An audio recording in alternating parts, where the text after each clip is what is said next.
informação, informação, barra informação. Quinhentismo, barra informação.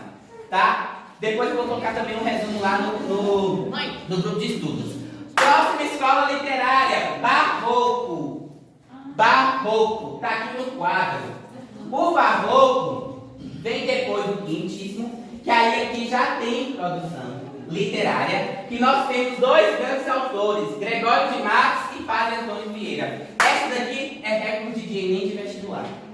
Essa escola aqui é recorde de cair no Enem do vestibular. Barroco. Grava a palavra-chave do barroco. Barroco é conflito. Barroco barra conflito. É a dualidade entre o céu e o inferno. Grava isso, ó. Dualidade entre céu e inferno. É conflito, guerra, fogo, cada um por si. Barroco, conflito. Por que barroco é conflito? Porque nós temos, principalmente, Gregório de Matos. Ele é conhecido como Boca do Inferno. As obras dele fazem uma grande crítica à Igreja Católica daquela época. Então, ele fazia uma grande crítica nas suas obras literárias. Então, ele criticava. Ele tem uma obra dele que ele fala assim para se o teu Deus é tão bom que perdoa os teus pecados, por que ele não te salva agora? Sabe, tipo, aquelas piadinhas. Então, a obra dele tem muita piadinha, aquele povo debochado. Ele era muito debochado, então ele era debochado. Já temos o outro autor, que é Padre Antônio Vieira. Quem foi Padre Antônio Vieira? Padre Antônio Vieira foi um autor que ele produziu sermões. Quem é católico sabe que o padre não dá aquele sermão, aquela negócio de na hora lá da homilia. Então o padre, ele produziu sermões, que era o quê? Vinha Gregório de Matos criticar a fé, vinha Gregório de Matos botar a fé em questão, vinha Padre Antônio atrás catequizar. Então vinha um na frente falando de Deus e o outro atrás falando do inferno. Aí virava um conflito, sabe, uma briga, sabe aquela briga? Aí ele falava assim, olha, não importa, sabe aquele satanazinho que fica no ouvidinho? O Gregório de Matos era desses, ó, que ficava no ouvido assim, ó, não faz mal você ir pra festa, não faz mal você ir pra festa, não faz mal. E viu o padre dando sermões. Ele era tipo um Sócrates tentando colocar ideia? É tipo demônio na cabeça. Só tratava principalmente essa ideia da religiosidade. O barroco é o conflito entre céu e inferno, a religiosidade. É esse conflito, essa briga, não só da religiosidade, mas a briga entre não tinha harmonia, né, entre as suas obras. E aí nós temos dois grandes importantes, que eu não, infelizmente, isso aqui é muito assim, precisava a gente ler em quadro, fazer um quadro, que é do barroco, que é o jogo de palavras e o jogo de ideias, que são as principais características das obras do barroco. Eu vou mandar esses slides também depois para vocês, mas por quê? Porque Gregório de Matos, como ele era debochado, como ele era um inferninho, sabe o que ele fazia? Ele escrevia, né? Ele não tinha uma regra para escrever palavras formais.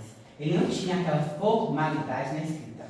Então ele escrevia de acordo com o que ele queria. Se ele queria te xingar, ele escrevia o xingamento que ele queria te xingar. Se ele queria te mandar ir lá para aquele lugar, ele escrevia mandando você ir lá para aquele lugar. Por quê? Porque ele não tinha uma formalidade na escrita. Já Padre Antônio Vieira, ele tinha uma formalidade na escrita. Então tá vendo como é tudo conflito? Tá vendo como é tudo dualidade? Um é diferente do outro. Um já tem mais uma liberdade formal, o outro não. O outro já tem, é tudo uma forma certa. Tá certo? Entendeu o barroco? Alguma dúvida do barroco? Se tiver alguma dúvida, anote. Depois nós pesquisamos no Google. Arcadismo. Próxima escola literária.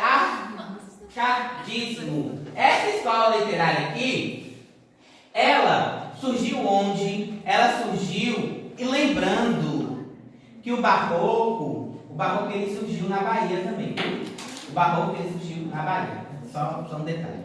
O arcadismo, ele surgiu não onde o arcadismo? Nas terras de Minas Gerais. Dos grandes fazendeiros, boiadeiros.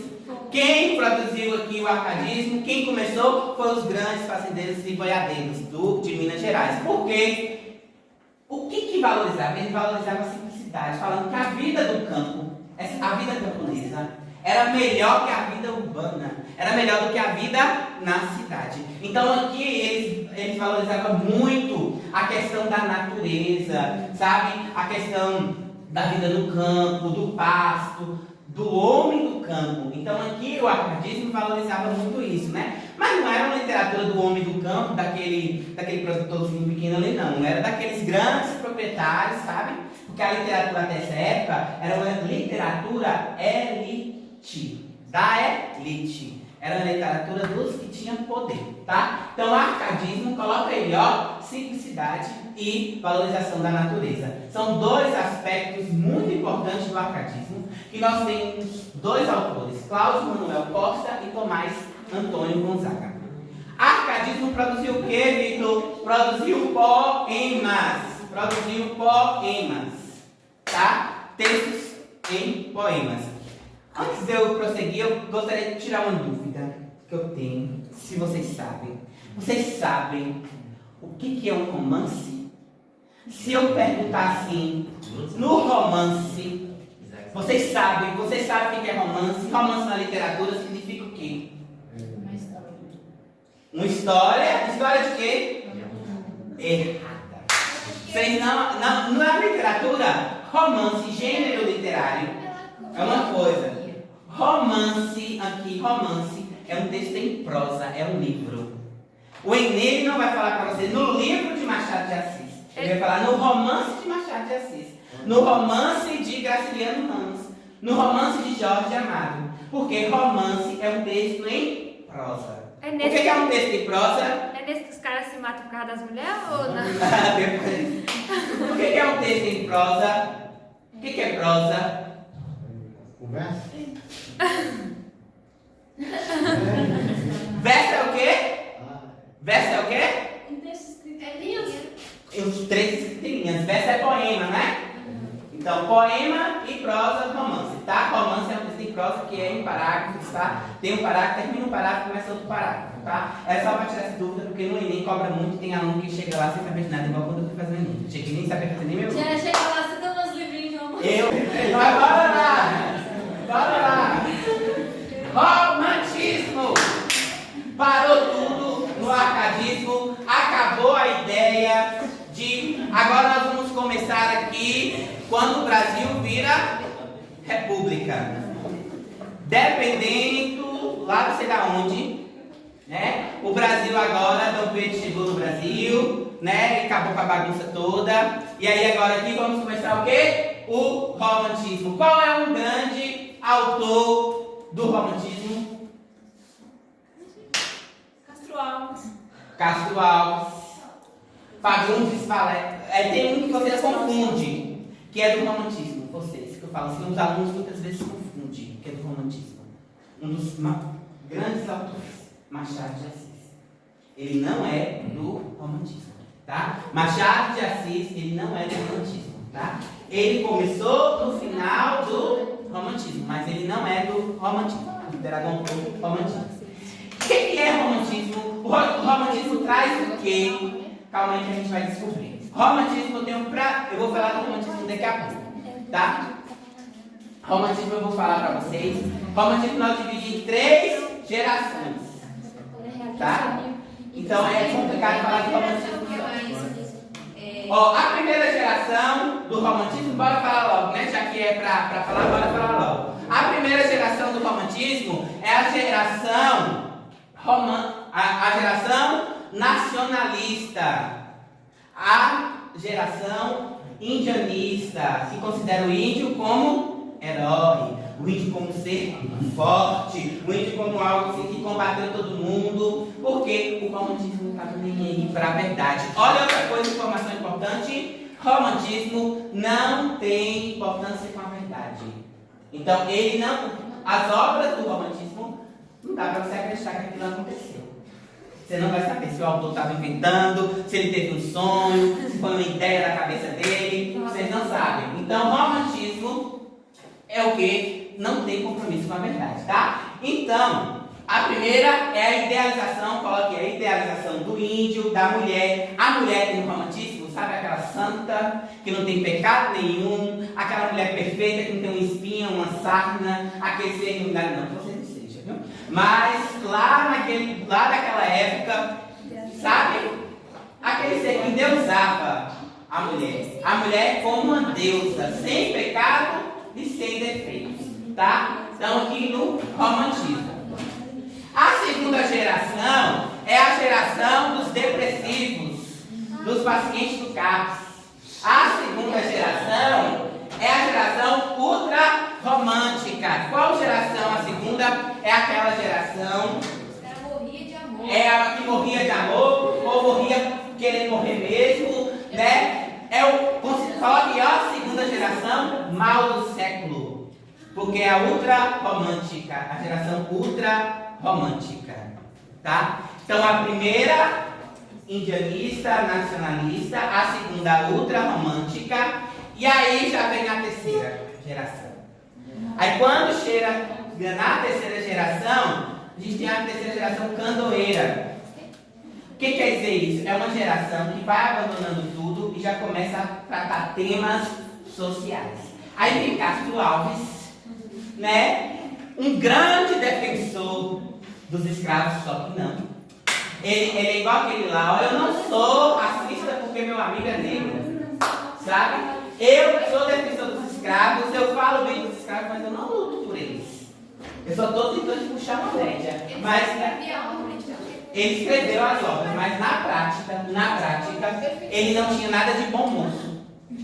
Sabe por quê? No romantismo, ele ainda tinha medo de enfrentar. Porque quem mandava aqui nessa época era a burguesia. Só escrevia o que a burguesia queria saber. Então ele não ia falar mal de quem pagava diretamente, né? Mas as obras dele ainda falam dos escravos, né?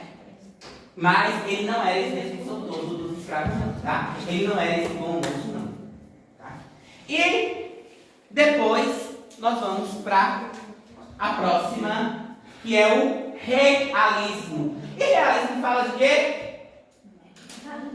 Da realidade. E aí aqui a gente vai ter um compromisso com o quê?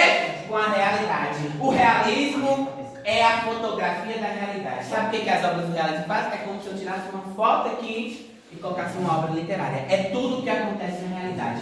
E aí vem muita coisa importante no realismo: a denúncia social.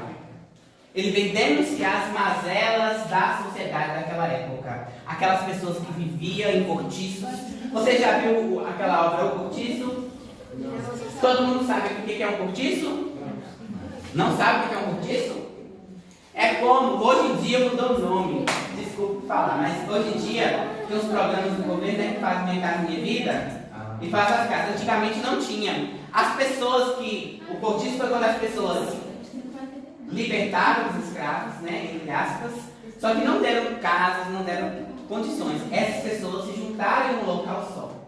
Elas faziam as necessidades delas em um lugar só.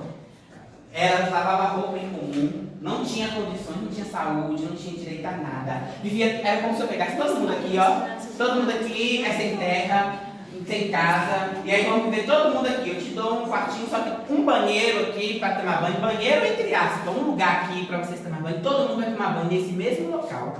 Aí esse local não tem onde vocês fazem suas necessidades, vocês têm que fazer assim. Então, só que tinha uma coisa nesse cortiço que atraía, que inclusive é da grande obra Cortiço, que eram as grandes mulheres negras, que os estrangeiros vinham, né, saborear essas mulheres, e elas dançavam, né? Então eles iam para esse cortiço. Só que lá não tinha o quê?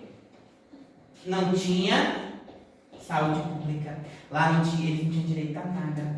Então, o realismo vem trazer a realidade. E aí é um tema social. Vai cair no Enem, se cair no Enem no vestibular, realismo, vai perguntar para vocês. Vocês podem ter certeza que qualquer que for a obra, que tiver o nome realismo e que for de 1881 a 1893, vai ser social. Vai trazer aqui uma crítica social, uma análise social, tá? O texto, qual é a característica do texto?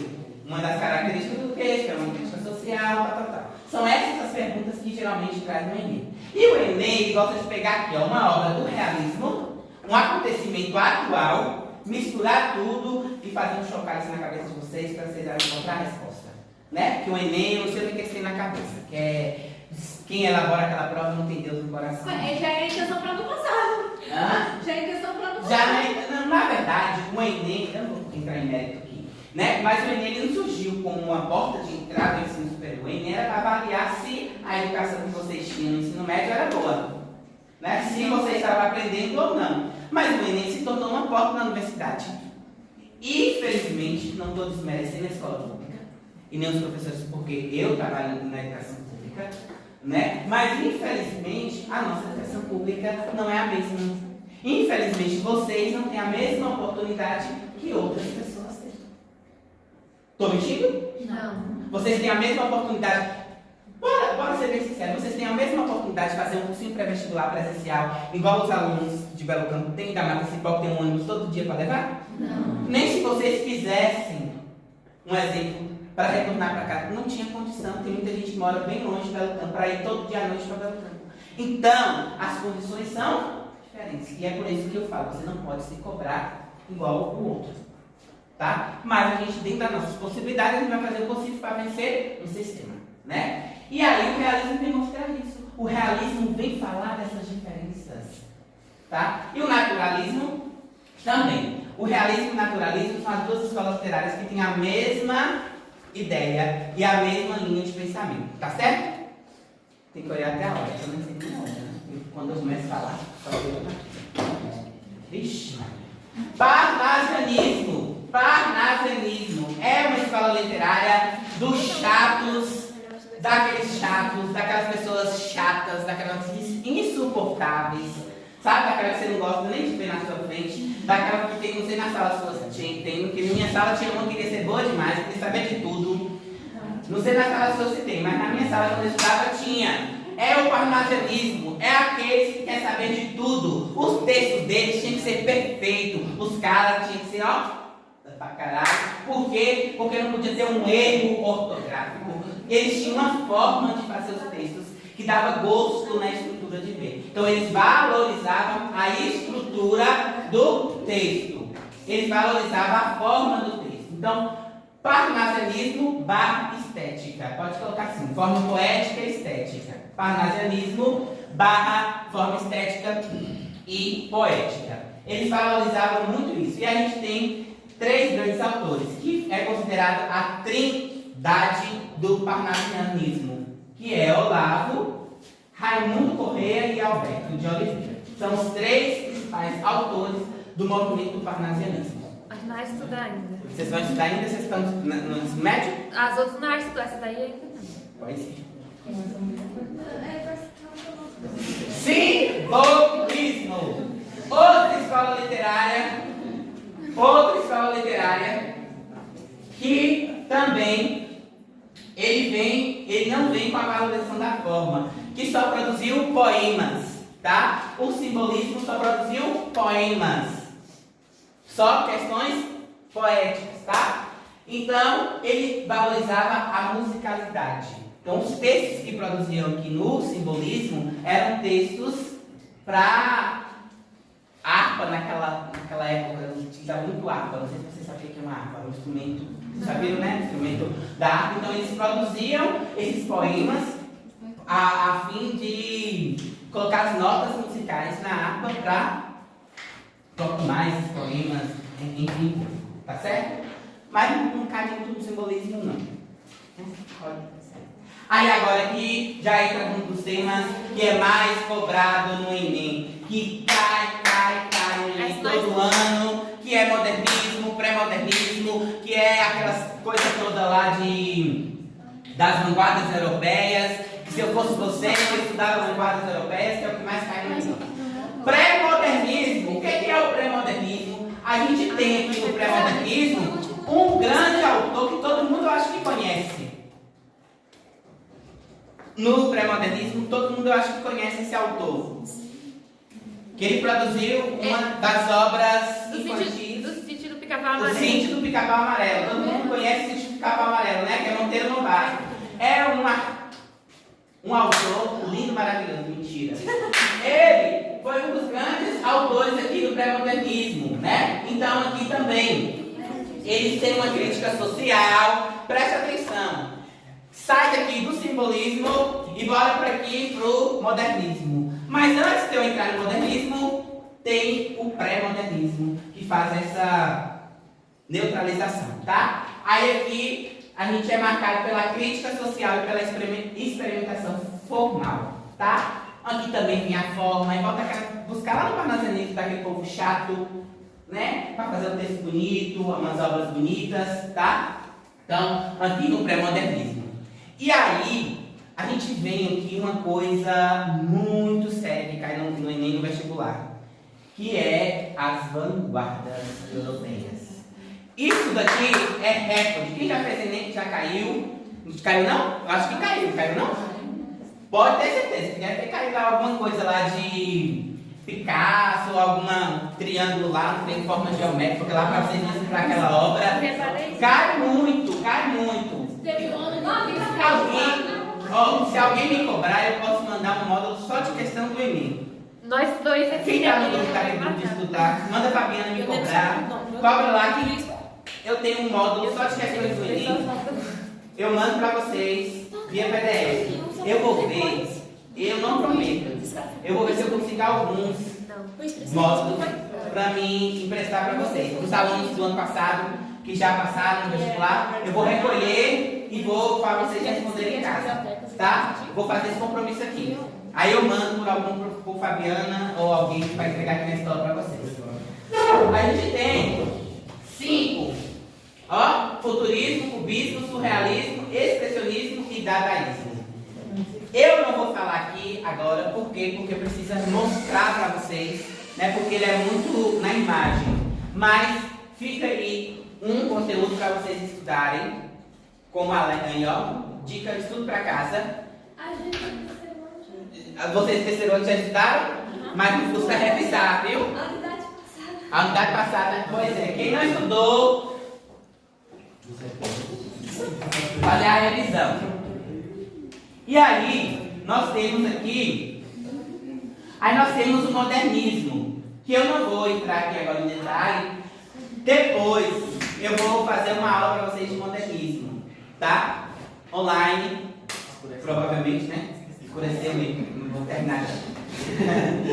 Senão, que minha motorista tem que subir a serra.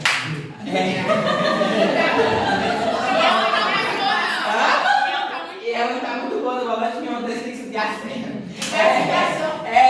Modernismo, nós temos 3, né? 3 fases do modernismo, né? Modernismo, primeira fase, segunda fase e terceira fase.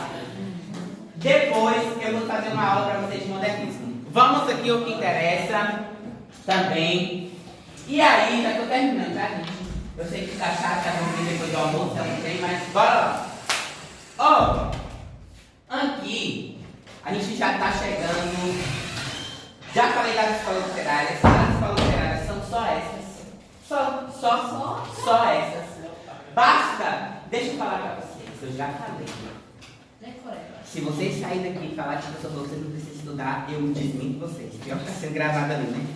Vocês precisam estudar, viu, gente? Vocês precisam ler todas as obras literárias. Essa parte não tem.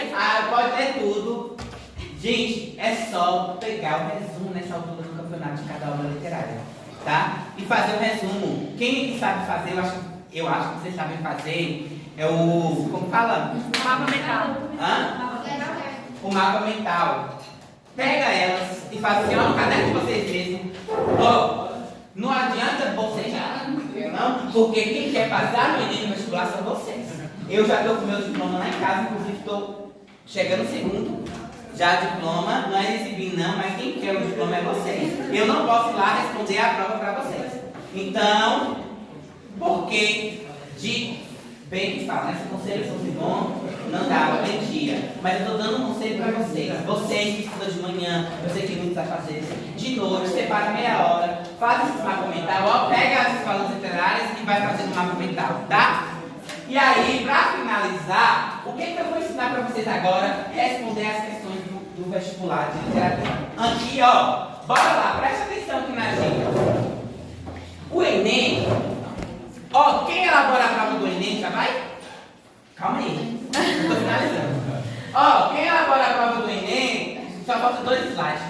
Estou finalizando. Quem elabora a prova do Enem, lá em cima, lá em Brasília, eles acham, eles têm certeza, mais do que certeza, convicção, que vocês saíram daqui do ensino médio sabendo analisar, interpretar e aplicar recursos expressivos de linguagem relacionada a texto. Então, que vocês aprenderam tudo isso no ensino médio e que vai saber responder as questões.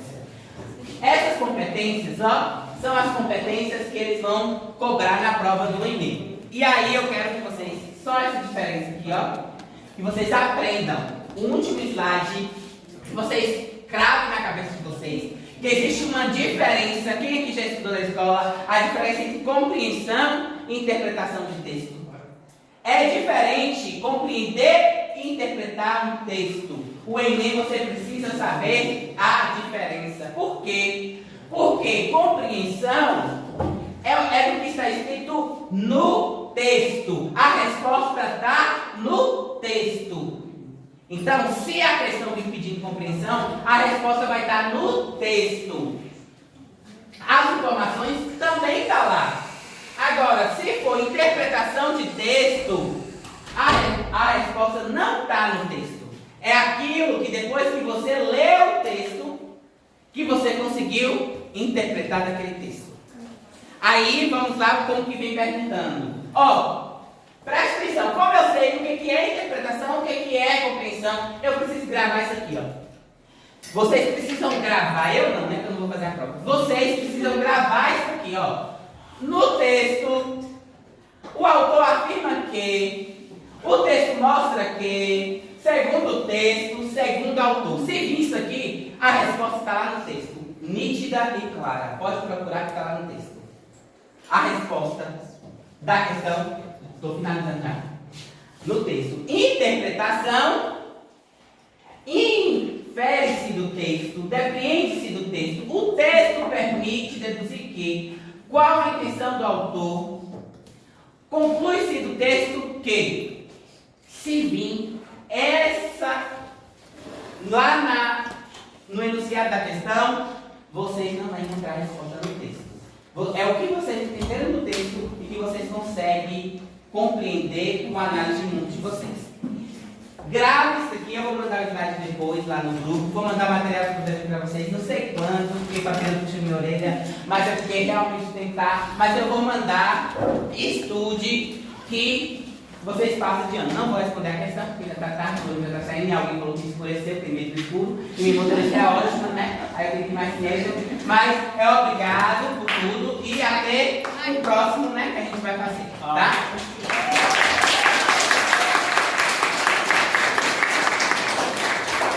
E, pelo amor de Deus, corta.